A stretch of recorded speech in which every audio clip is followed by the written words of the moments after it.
Para conversar sobre este tema, con mucho gusto le damos la bienvenida a la ministra de Salud, que como ustedes recordarán, el viernes pasado tuvimos una conversación vía telefónica y le hicimos la atenta invitación para que nos acompañara esta noche. Esta noche se encuentra la doctora María Isabel Rodríguez. Ministra, un placer tenerla acá. Encantada de saludarlos. La felicito por su traje. Muchas gracias. Muy bonito.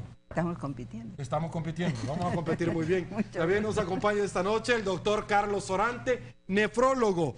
Es parte del Instituto Nacional de Salud, del Ministerio de Salud. Doctor, un placer tenerlo en 8 en punto. Para nosotros también es un placer poder compartir con usted la descripción de esta enfermedad. Muchísimas gracias por su tiempo. También nos acompaña Salvador Menéndez, alcalde de San Luis Talpa. Alcalde, muy buenas noches, muchísimas gracias por acompañarnos. Buenas noches, Sergio, un placer saludarle, encantado. Gracias nuevamente. Gracias nuevamente por su invitación y saludando a la doctora María Isabel Rodríguez con mucho cariño y respeto, igual al doctor Antes y a usted, muchas felicidades en su programa. Gracias, gracias a ustedes por dedicarnos este tiempo para todas las personas que día a día, noche a noche, en 8 en punto, participan de esta entrevista. Saludamos a Banco Agrícola porque hace posible este primer segmento. Aguachapán, Usulután, San Miguel y La Paz son los departamentos más afectados por la enfermedad, causada principalmente por la exposición a agroquímicos. Las condiciones laborales en que nuestros campesinos están trabajando son condiciones inadecuadas, donde no existe ningún nivel de educación,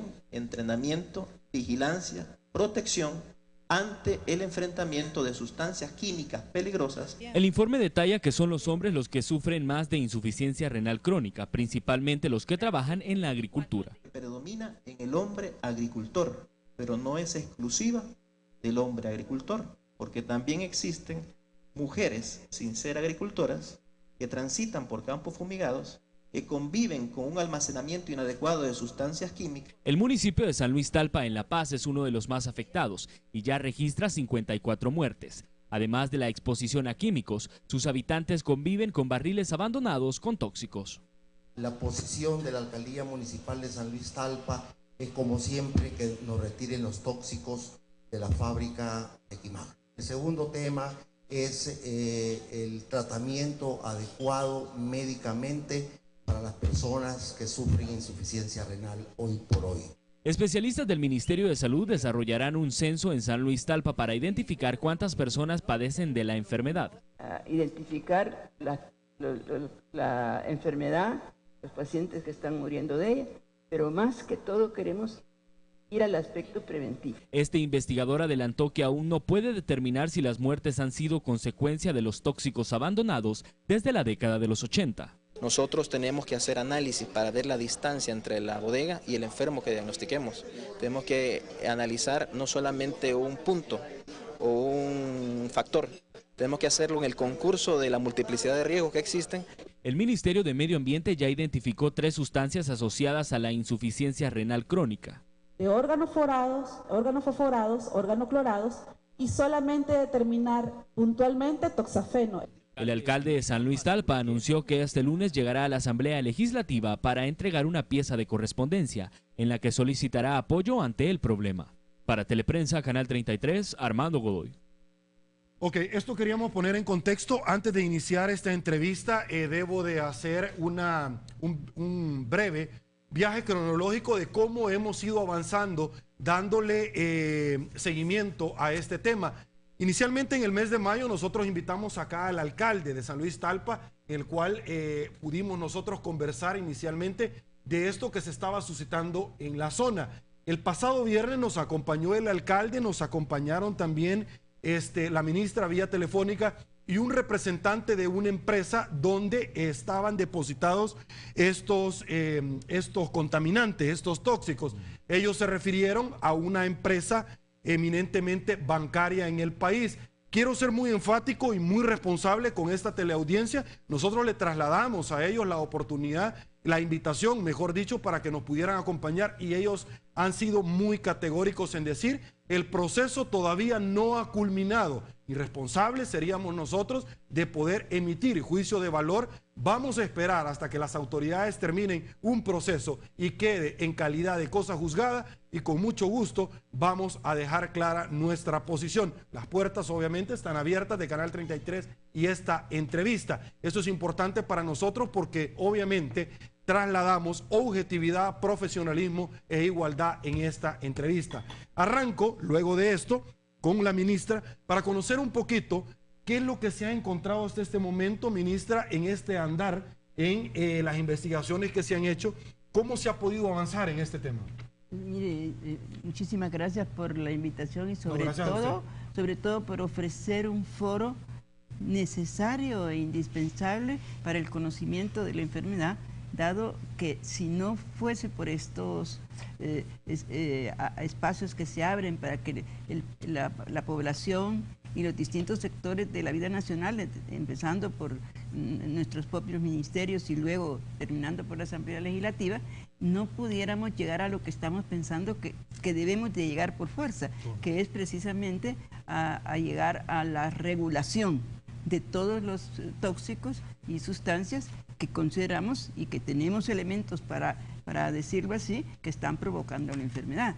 Debo decirle que para satisfacción nuestra, nosotros empezamos estos estudios al nomás llegar a la administración del Ministerio de Salud, y ya con la demanda de la población, porque realmente ha jugado un papel muy importante la población misma, que viendo a su gente enfermar y morir de una enfermedad que, como sabemos, pasa largos años, la persona enferma, pero esa situación silenciosa que no manifiesta síntomas, pero que llega asintomática esta enfermedad. Durante un buen tiempo, particularmente si no se recurre a estudios, a exámenes que pueden evidenciar su existencia.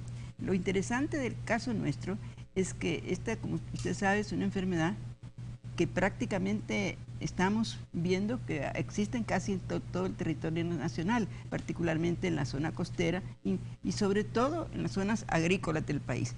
Ahora, esta situación de esta distribución se da también en otros países, desde México hasta Costa Rica, posiblemente lo tenemos en Panamá también, pero lo importante del caso es que esa voz de alarma que nos dio la población desde el momento en que llegamos, nos hizo empezar a estudiar la situación, particularmente en primer lugar en la zona conocida como el Bajo Lempa, que ahora se ha convertido como en el centro de trabajo, el centro del estudio.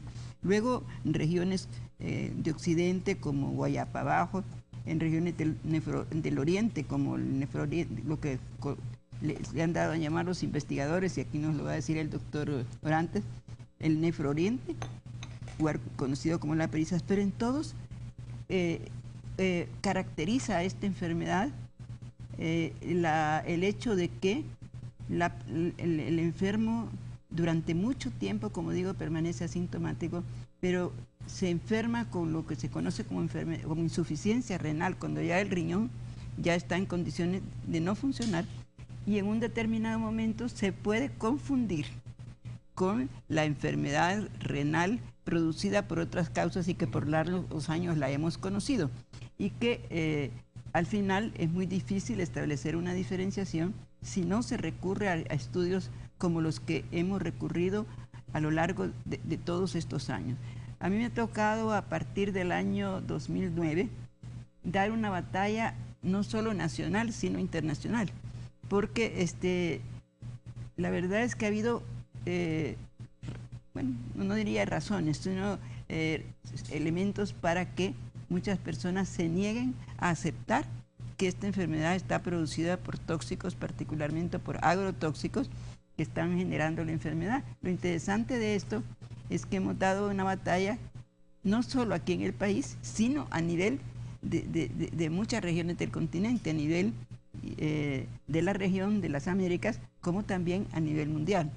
Felizmente, digo, para que se fortaleciera nuestra posición, esto no se da solo en El Salvador o en Centroamérica, sino que también existe para países que tienen zonas agrícolas en que ha habido, digamos, no el adecuado control de los elementos tóxicos que llevan a esta enfermedad, como por ejemplo Sri Lanka, como por ejemplo Vietnam, en donde la enfermedad se manifiesta con las mismas características que las nuestras y se ha tomado muy en serio la investigación.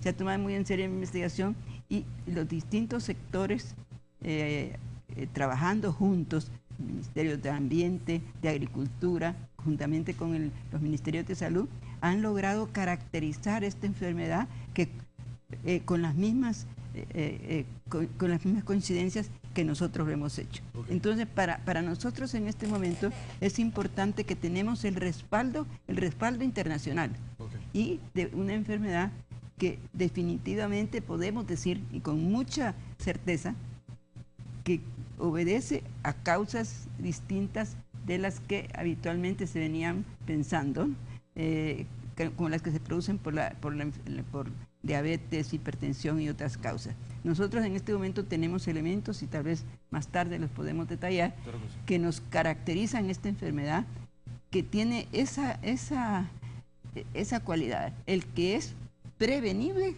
y que podemos trabajar en ello. Ok, doctor Carlos Orante, él es nefrólogo, como ya lo habíamos presentado, para efectos de ilustración, nefrólogo. Doctor es aquel profesional que estudia precisamente enfermedades que están íntimamente ligadas, este órgano, con la enfermedad que estamos comentando esta noche. Para iniciar y para tener un espectro, un marco de referencia, la primera pregunta sería ¿cuál es el patrón, doctor Orantes, que caracteriza a esta enfermedad en comparación a la enfermedad crónica que se describe en países desarrollados? Bueno, en primer lugar, la enfermedad renal crónica conforma un grupo de enfermedades que se denominan enfermedades crónicas no transmisibles. Son enfermedades que hace algunos años eran exclusivas de los países desarrollados. Me refiero a las enfermedades cardiovasculares, diabetes mellitus, hipertensión arterial, sobrepeso, obesidad, y la enfermedad renal crónica es globalmente el resultado de las complicaciones fundamentalmente de dos enfermedades, la diabetes mellitus o azúcar elevada en sangre, y la hipertensión arterial o la presión arterial elevada. Esas son las dos principales causas que a nivel global conforman aproximadamente el 70% de las causas de insuficiencia renal crónica. Es decir, que los pacientes que llegan a diálisis a nivel global, casi 7 de cada 10 son debidas a diabetes o hipertensión. Pero en nuestro país, como en otros países de otras latitudes, por ejemplo Sri Lanka, Vietnam, que son países que han venido reportando un nuevo tipo de comportamiento de la enfermedad, estamos conociendo que esta enfermedad también tiene otras características distintas a las que tradicionalmente leemos o estudiamos en los libros de medicina. ¿Qué nos hemos encontrado? En primer lugar, esta es una enfermedad que no ha existido siempre en la historia agrícola de nuestro país. Según estudios de la Organización Panamericana de la Salud, la elevación de la mortalidad por insuficiencia renal crónica en los países de Centroamérica, particularmente El Salvador y Nicaragua, se vinieron reportando y elevando a partir de la década de 1990. Es ahí cuando se comienzan a reportar estos estudios. Esta enfermedad es muy característica porque no afecta por igual a ambos sexos. Tiene un predominio en el sexo masculino, tiene una característica que hay una relación de 2 hombres por cada mujer, está presente sobre todo en adultos y se inicia en edades muy tempranas, a diferencia de la enfermedad renal crónica tradicional que generalmente está asociada al envejecimiento. Otro elemento importante es que los factores de riesgo que generalmente se están describiendo giran alrededor de 2 elementos. Número 1, la nefrotoxicidad o tóxicos que puedan afectar al riñón, y el otro componente que también se está analizando es la deshidratación como elemento fundamental para poder... En estos casos concretamente. En estos concretos. Nosotros, por supuesto, ante esta información acumulada, tenemos que posicionar y no podemos a estudiar la enfermedad, sino más bien el enfermo. Este enfermo, si ustedes lo analizan, no es un enfermo que tiene una ocupación urbana, profesional, es un campesino que vive en determinantes sociales muy características donde la pobreza, el acceso a la salud, la desnutrición forman parte de estas determinantes sociales, pero hay que analizarlo en todo ese contexto porque es una persona que se dedica a labores agrícolas en condiciones inadecuadas de trabajo, donde está expuesto sin protección, utilizando excesivas cantidades de agroquímicos, sin ninguna protección y sobre todo agroquímicos o sustancias peligrosas, y además tiene un enfrentamiento en el caso de la historia de nuestro país ante una contaminación ambiental producto de los cultivos intensivos como el algodón. Me voy a quedar con eso como marco. Alcalde, el día de ayer murió otra persona más en la jurisdicción de San Luis Talpa. Sí, desgraciadamente, Sergio, tuvimos otro fallecimiento el día de ayer de otra persona más, pero realmente mi Diosito lindo sabe que esto no ha sido en vano, estas muertes que han pasado en San Luis Talpa. Hoy por hoy, Sergio, quisiera decirle de que me siento el alcalde más feliz del mundo, porque realmente teniendo a la doctora María Isabel Rodríguez con nosotros, Salud Pública ya aceptó que son tóxicos los que nos están contaminando el ambiente de El Salvador, no solo de San Luis Talpa, y teniendo al doctor Orantes con nosotros, siento que el problema ya lo resolvimos, así de fácil. O sea, aunque no va a ser de la noche a la mañana, pero ya la ministra me ha dicho que va a poner todo su esfuerzo, todo su empeño como Salud Pública para que mi gente en San Luis Talpa, que aún está con la enfermedad de insuficiencia renal, Sergio, tenga una condición médica mejor. Y estudiar las causas que definitivamente sabemos que son los tóxicos para que esto ya no se nos siga dando en nuestra población. Así que, si usted me pregunta, Sergio, soy el hombre más feliz en la actualidad. ¿Qué se ha avanzado en esta semana desde el viernes pasado que conversamos, alcalde? Ha pasado muchísimo, Sergio. Ha pasado muchísimo y le digo, las esperanzas que todos los funcionarios me habían dado eran bajísimas completamente. A raíz de la reunión de la doctora, ahí mis esperanzas se elevaron. O sea, mi cuerpo se emocionó, mi gente en San Luis Talpa me esperaban el día siguiente para felicitarme, dándole gracias a Dios por lo que habíamos encontrado. Ha sido una felicidad enorme en San Luis Talpa la respuesta de la doctora. Cuando nos habló por teléfono, pues la gente no sabía de este tema. Ahora sí todos lo están viendo en San Luis Talpa, doctora. Ok. Vamos a hacer nuestra primera pausa comercial en 8 en punto. Regresamos conociendo un poco más de las posturas de los invitados en esta noche, en este tema. Volvemos con más. Muchísimas gracias por su preferencia. Seguimos acá en 8 en punto y agregamos, por supuesto, a otro invitado. Él es el alcalde David Barahona. Nos acompaña vía telefónica, alcalde de Jiquilisco. Muy buenas noches, alcalde. Gracias por su tiempo. Buenas noches, Sergio. Un saludo para nuestra ministra, para el doctor Orantes y para el alcalde de San Luis Talpa, que está ahí hablando un poco de la situación de su municipio. Efectivamente, nosotros también hemos estado pendientes de todos estos acontecimientos y, bueno, con ustedes estuvimos hace un tiempito abordando el tema ahí, con la viceministra de Medio Ambiente, usted recuerda, Sergio. Correcto. Y bueno, nosotros desde el año 2000 venimos trabajando este tema y nunca se nos había escuchado. Ahora, gracias a hace 4 años que hemos empezado a ser atendidos sobre la temática, y qué bueno que ahora San Luis Talpa, después de los fallecidos en los últimos meses, se incorpora también a este esfuerzo, que ya el Ministerio de Salud, el Ministerio del Medio Ambiente, gente de ANDA, de este gobierno actual, se ha empezado a interesar para ver cómo le damos respuesta a esta problemática en el país. Ok, alcalde Barahona, bueno, cuando en aquel entonces nos visitó, en efecto, estas fueron las palabras y los señalamientos que usted esgrimió. Cuando dicen no se habían interesado puntualmente, ¿qué esfuerzos o acercamientos se habían realizado? Bueno, nosotros habíamos hecho visitas a la gente del Ministerio del Ambiente, a la gente de Salud de los gobiernos anteriores, y no se nos había atendido definitivamente. Exponíamos la situación del alto índice de mortalidad a causa de la insuficiencia renal y pedimos en aquel momento que se hicieran investigaciones para conocer cuáles eran las causas que estaban provocando la alta mortalidad. En ese momento no fuimos escuchados. Luego, ya llegando este gobierno, ha habido una apertura que aplaudimos, y si no fuera por esa apertura que ahora existe, no estaría ahí pues el alcalde de San Luis Talpa exponiendo sus problemas, y sobre todo tener el honor de que una ministra de Salud esté ahí enfrentando el problema, que aunque no es algo generado por, digamos, los últimos años, sino que es producto de una cantidad de años, está ella con responsabilidad institucionalmente enfrentando la problemática. Eso es digno de felicitar. Así que nosotros aquí tenemos una cantidad de fallecidos en los últimos años, un promedio de un 32%, es decir, que de cada 100 fallecidos, 32 mueren a causa de insuficiencia renal. Eso retroalimentando, alcalde, discutiendo. Retroalimentando un poquito para que la gente recuerde en aquella entrevista en la cual tuve la oportunidad de conversar con usted, ¿cuál es el caso puntualmente de Jiquilisco, municipio del cual usted representa?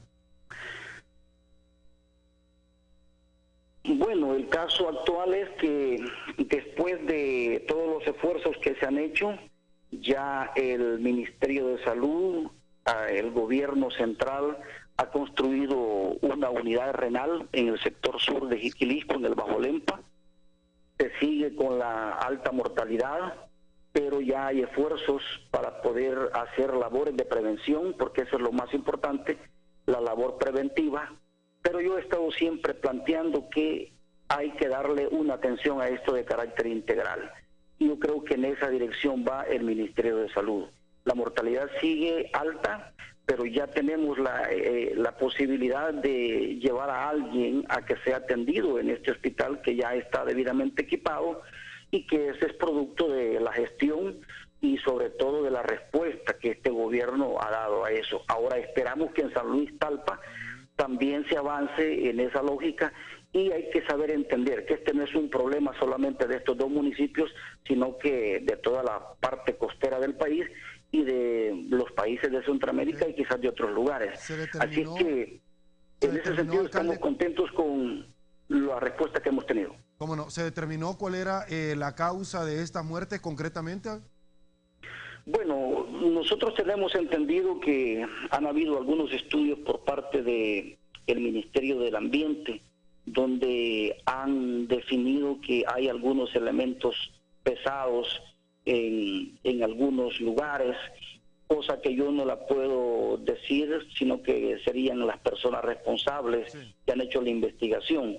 Además, conozco del estudio que ha hecho Save the Children, que ha estudiado municipios del departamento de San Vicente, La Paz y Usulután, incluido ahí Jiquilisco, y también ellos darán en los próximos meses a conocer cuáles son los resultados. Yo quizá no podría adelantar, Sergio, aunque sí se hablaban ahí de algunos metales pesados que en su momento ellos darán a conocer. Lo importante de esto es que ya hay un ministerio responsable que está tratando de abordar el tema con responsabilidad, algo que antes no se quiso enfrentar de esa forma. Y yo sí creo que es importante, Sergio, que en esta discusión se aborde con responsabilidad también la posibilidad de que una vez se haya podido identificar la causa, los causantes, las empresas que han creado estos tóxicos dañinos, también se pueda buscar de alguna forma una responsabilidad hacia ellos, porque hay mucha gente, muchos niños y niñas que han quedado en el abandono producto de la muerte de sus padres. Y yo me pregunto quién va a velar por estas criaturas. No podemos estar diciendo yo no estoy de acuerdo en que se pueda proceder legalmente, no me interesa ya los muertos, por el contrario, nos interesa que se pueda revisar esa situación, ya que hay gente que ha quedado en el abandono producto de muchas personas que han muerto. Entonces, cuando yo hablo de una situación de que debe ser atendida de carácter integral, hablo del trabajo que está haciendo ANDA por su parte, llevando proyectos de agua potable de lugares más lejanos, donde con mayor profundidad se saque el agua y se prueba a ver si no está contaminada.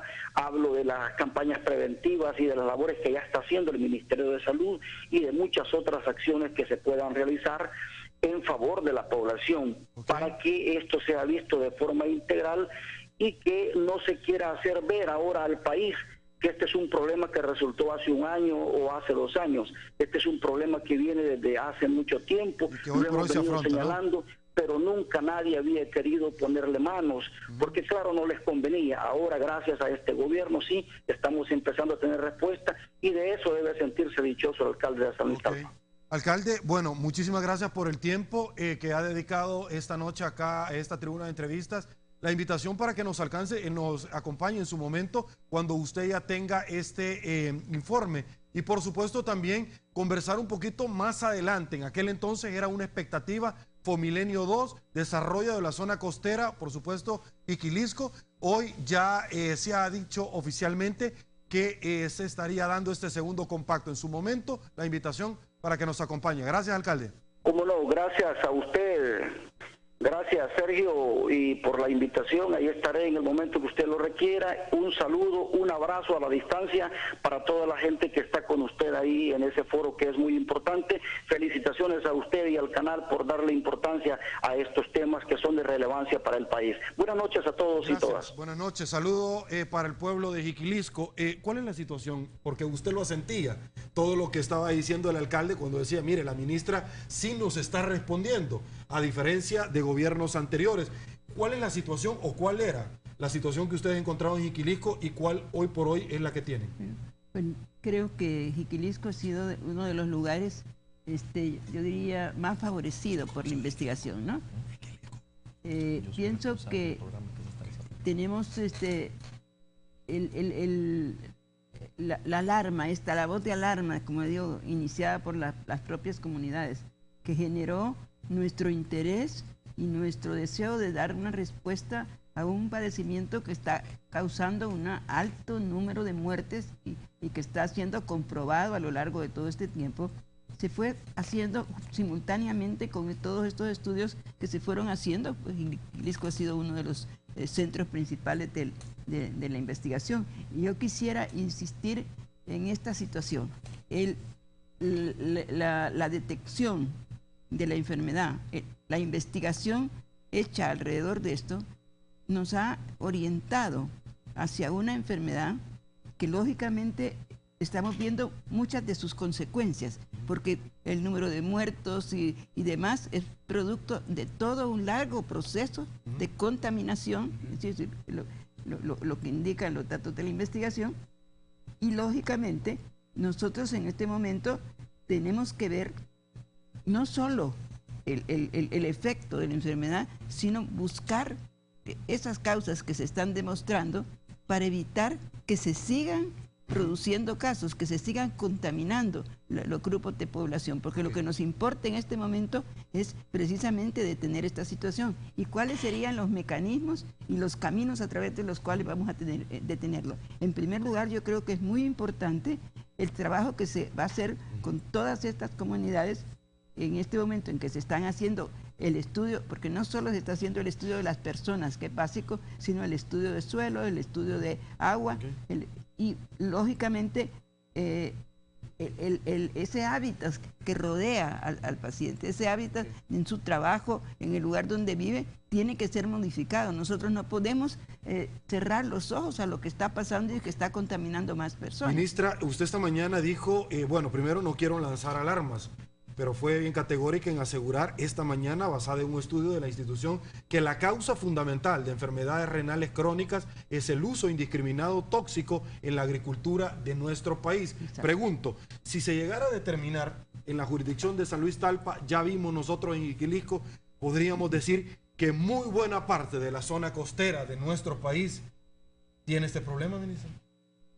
En buena parte así es, pero además también tenemos otras regiones del país en donde también el factor agrícola y los contaminantes están presentes. Porque, por ejemplo, el estudio que hizo el grupo en Las Pilas está muy alejado de la zona costera.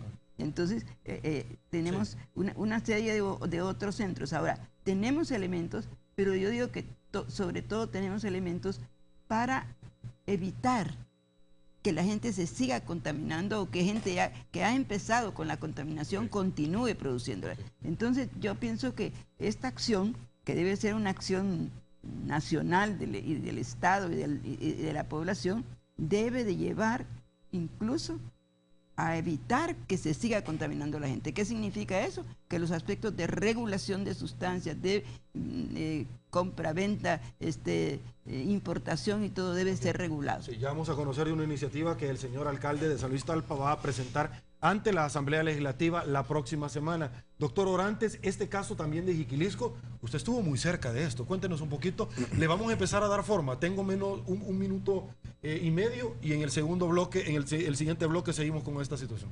Sí, nosotros comenzamos este sistema de investigaciones porque no son, quiero decir, investigaciones aisladas. No solo estamos estudiando el riñón, ¿verdad? De un solo factor, estamos estudiando a la persona, a la familia, a la comunidad, y estamos estudiando 3 entornos: el entorno ambiental, el entorno ocupacional y sobre todo estamos buscando el entorno social para poder analizar integralmente y poder identificar las oportunidades, más que buscar culpables. Necesariamente tenemos que ir hacia las responsabilidades que nos permitan poder buscar las soluciones que nos permitan apoyarnos en la resolución de este problema. Esta investigación comenzó en el Bajo Lempa. Hemos estudiado a partir de esa experiencia a 5.018 personas de todas las edades, 1.306 familias y alrededor de 12 comunidades en todo el país. Y eso nos ha permitido tener una idea de lo que está sucediendo en las comunidades agrícolas salvadoreñas. Nos hemos dado a la tarea no solamente de buscar un factor en particular, sino más bien de buscar cuáles son las características que tiene esta enfermedad para poder entenderla y poder traducir esa información en acciones concretas de salud. Ok, vamos a regresar con usted porque la pregunta es, ¿se puede revertir en el caso hipotético que la tierra esté contaminada? Pausa comercial, vamos por supuesto con mucho más. Le traemos a usted después acá en 8 en Punto. Gracias por estar en sintonía de 8 en Punto. Como todas las noches tenemos muy buenas noticias para todos ustedes. Llama ya al 22670100 de Bandesal y pregunta por la línea de crédito para tu empresa. Bandesal patrocina este segmento de la entrevista 8 en Punto. Doctor Orante, bueno, ya había dejado sentada una pregunta antes de la pausa comercial. En el caso hipotético se pudiera determinar tanto en Jiquilisco como en la jurisdicción de San Luis Talpa que está contaminada la tierra, mantos acuíferos, porque muy bien lo decía el alcalde de Jiquilisco, ha dejado pasar demasiado tiempo en el cual muy probablemente se pudo haber tenido un terreno fértil para que estos químicos puedan estar en la tierra, en las plantas, en los mantos acuíferos. Les sentaba la pregunta, ¿es posible la reversión de esto? Y segundo, si todo gira en torno, como se ha estado determinando, ¿por qué es ese señalamiento de que en efecto los químicos agroindustriales son las causantes de estas muertes? Bueno, en primer lugar, estamos iniciando también en las investigaciones en el entorno y como usted menciona, hemos encontrado en las zonas de elevada prevalencia la presencia de residuos de pesticidas que en el pasado los organoclorados que se regaban en los algodonales tienen la característica de ser compuestos orgánicos que persisten en el tiempo. El problema de estos compuestos es que tienen poca biodegradación. Estos compuestos generalmente pasan a la cadena alimenticia y a fuentes potenciales de contaminación. Estos elementos tienen determinados mecanismos de erradicación, inclusive se utilizan plantas para poder revertir su absorción, pero son muy difíciles de cortar de la cadena alimenticia. Lo más importante es que hemos encontrado una asociación muy interesante entre la presencia de metales pesados en las áreas donde más se cultiva. Entonces uno se pregunta, ¿cuál es la fuente de contaminación de estos metales? Me refiero a arsénico y cadmio. Estas investigaciones se han desarrollado por el concurso de la Universidad de Landau de Alemania y la Universidad de Ohio a través de la doctora Dina Larios y nuestro equipo de investigación, y se ha determinado que hay una presencia muy importante de arsénico en las condiciones muy características de las zonas cultivadas. Entonces, ¿de dónde vienen estas fuentes? ¿Y por qué creemos que todo gira alrededor de la contaminación? El problema fundamental es que cuando nosotros analizamos las hospitalizaciones producto de las intoxicaciones reportadas en los hospitales, uno puede, por simple observación, determinar que la mayoría de las intoxicaciones por agroquímicos suceden en el mismo grupo de edad en donde se desarrolla la enfermedad renal crónica. Hay un predominio de hombres en las intoxicaciones por agroquímicos agudas y además hemos identificado que el principal agroquímico responsable de las intoxicaciones es un agroquímico denominado paraquat, proscrito en diferentes países, inclusive en los lugares donde se produce, y aquí se sigue utilizando sin ninguna regulación. ¿Cómo se llama el químico para que la población pueda tener claro? Son 12 agroquímicos que están reportados en una norma que que se determinó por una Comisión Nacional de Plaguicidas. ¿Estos son? Y entre estos está el paraquat, que le decía que es uno de los principales responsables de las intoxicaciones agudas. Okay. Un segundo grupo son los órganos fosforados, donde también existen otros agroquímicos que están prohibidos y se utilizan en cantidades elevadas. Y se ha observado que estos agroquímicos, además de tener su ingrediente activo, contienen impurezas. Y más allá del agroquímico que trata la plaga o trata la hierba, traen metales pesados porque estos principios activos se extraen de rocas que contienen estos metales. Una hipótesis podría ser que estas sustancias que se riegan, ya sea por aire o ya sea por las bombas que los campesinos utilizan sin protección, puedan a través del tiempo presentar una especie de exposición de alta intensidad en el campesino que riega sus cultivos y una exposición de baja intensidad para aquellas personas que residen en estas comunidades. Lo más importante de todo esto es mencionarle que para que un tóxico pueda producir daño se necesitan 3 condiciones. Primero, tiempo de exposición. Segundo, susceptibilidad de la persona. Y otro, que haya documentación, como esta que tenemos acá, de los pesticidas causantes de enfermedades crónicas. Y dentro de estas enfermedades crónicas, en este artículo hay evidencias sustanciales de la posibilidad de que estos agroquímicos producen daño renal crónico. Por lo tanto, no es ilógico confirmar esto que los campesinos mencionan y que nos han dado la tarea de investigar. Magnífico. Por efectos de tiempo, necesito que me responda, ¿es reversible esto? En el suelo, en el agua, no tengo la información suficiente porque no es de mi especialidad. Magnífico. 2, es probable que un fertilizante como estos que están prohibidos, al momento de exponerlos a las plantas, estos puedan absorberlo, terminar en el producto final que son consumidos por parte de la gente. ¿Perdón? Yo quisiera, como se llama, plantear por una especie... Pero se siguen utilizando todavía. Sí. Son 12 químicos prohibidos. Y luego van la gente del Ministerio de Salud, que ya no tiene plata para seguir atendiendo gente, pero no los prohíben. Y si los prohíben, le siguen permitiendo que ingresen a nuestro país. Son 12 productos, Sergio, los que se venden hoy en la actualidad aquí en este país y que están prohibidos. Ok. Alcalde, tengo una llamada. Bueno, ya voy a dar paso rápidamente, pero la iniciativa que usted va a presentar a la Asamblea Legislativa, me gustaría conocerla con relación a la quema también de la caña de azúcar. La caña, lo que se deja al final de todo esto. Sí, el día lunes, Sergio, a las 9:30 de la mañana, mi Consejo Municipal y su servidor y la población, un sector muy numeroso de mi población, vamos a asistir a la Asamblea Legislativa este lunes a las 9:30, como repito, a presentar una pieza de correspondencia donde solicitamos a la Honorable Asamblea Legislativa que legisle prohibiendo los tóxicos en este país y la quema de la caña de azúcar, específicamente, Sergio. Ok, magnífico.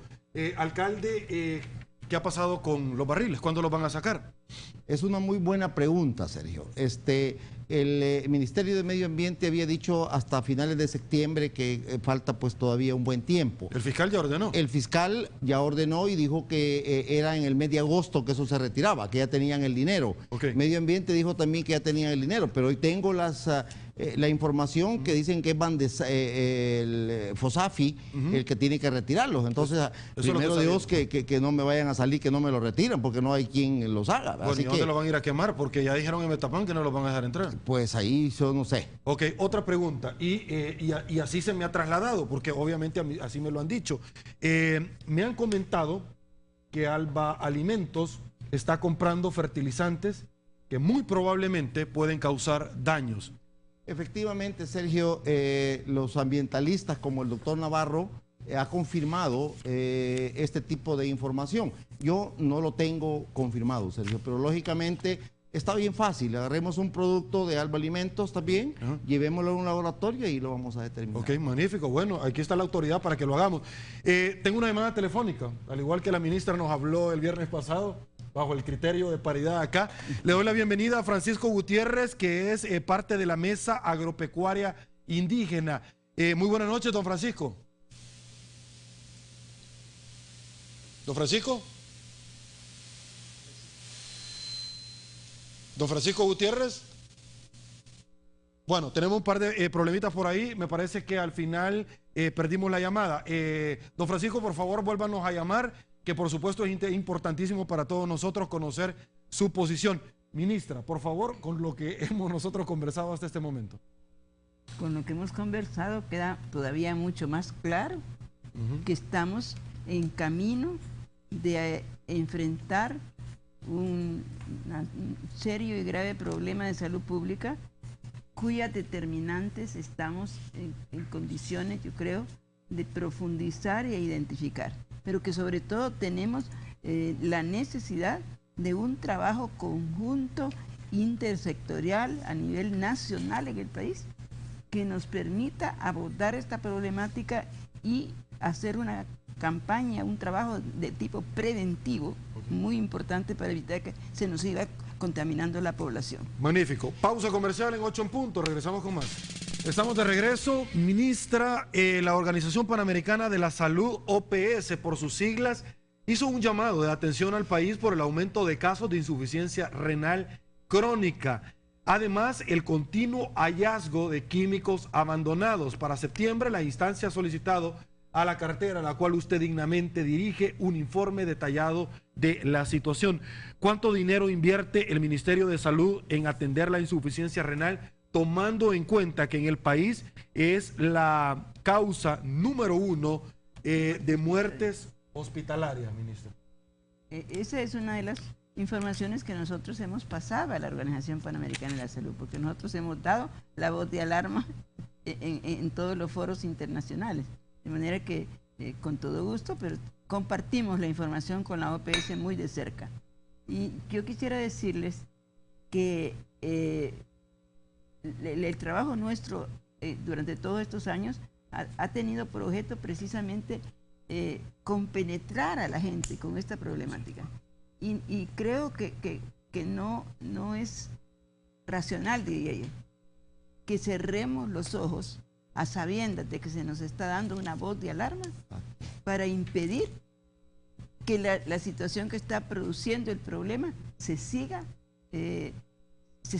prácticamente autorizando, ¿no?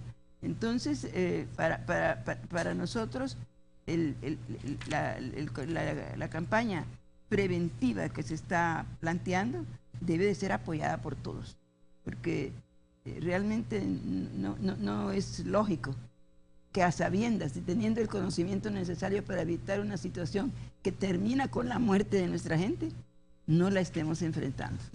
Ok, doctor, ¿qué panorama o cuándo se podría tener algún tipo de resolución concreta, científicamente hablando, de los habitantes de San Luis Alpa? Bueno, lo que acordamos en esta semana es, luego de una reunión con la región paracentral de salud que atiende esta área, de diseñar 3 intervenciones que vamos a iniciar la próxima semana. La primera es una investigación sobre las características de la enfermedad en el 100% de la comunidad Loma de Gallo.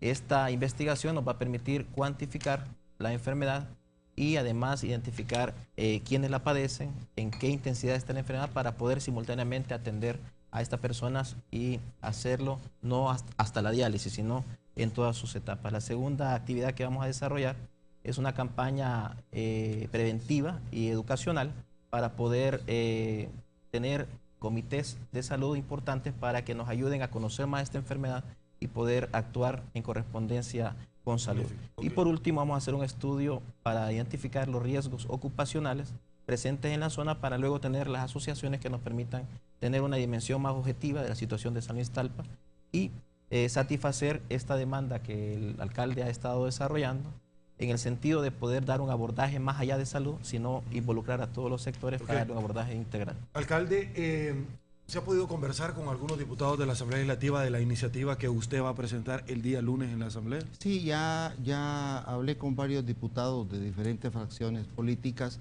y sí están dispuestos a apoyarnos. O sea, hoy vamos a poner a prueba realmente nuestra Asamblea Legislativa. O sea, porque... Una vez más, porque ha estado a prueba todo este tiempo. Sí, pero ya esto ya sería el colmo como que no, ¿verdad? Porque le digo, Sergio, como sabiendo todo mundo de que los tóxicos matan, porque para eso se hicieron, ¿verdad?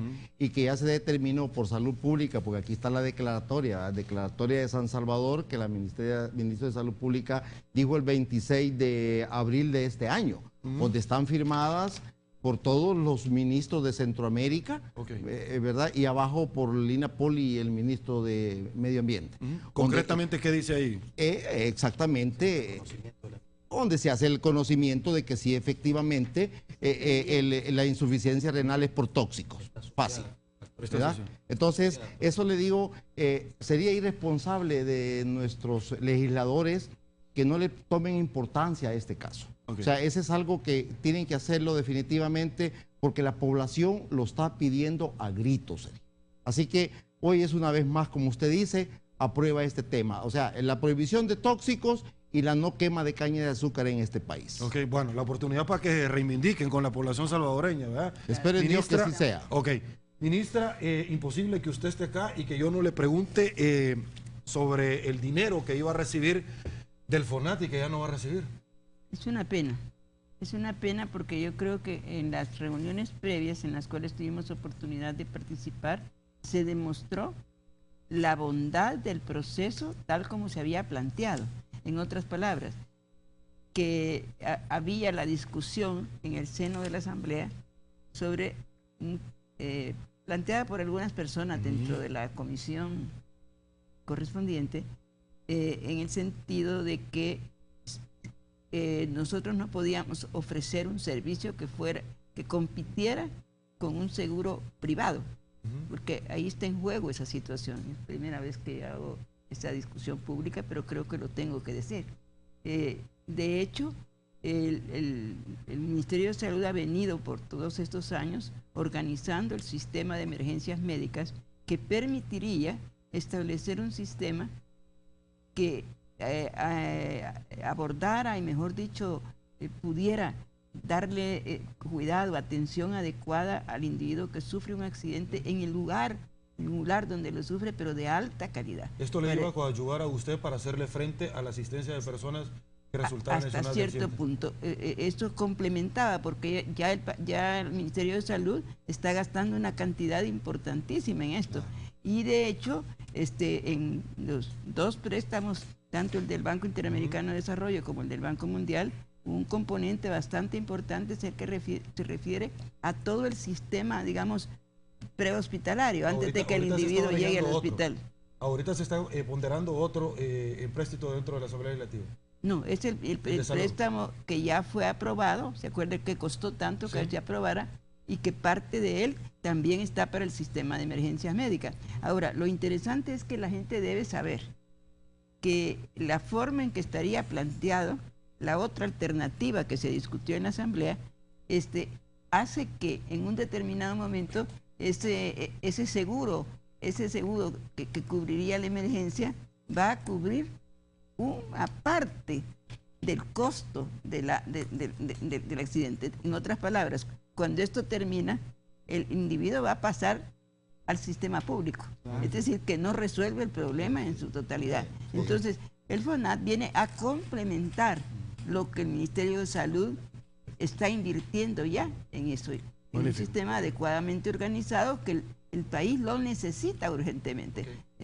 Con eso terminamos, ministra María Isabel Rodríguez. Es un gusto haberla tenido en 8 Puntos. Mucho gusto, encantada, y aquí nos tendrá, espero, en otras ocasiones, porque tenemos que venir aquí cuando le digamos esto está en vías de resolución o bien se ha resuelto. Doctor Carlos Orante, un placer.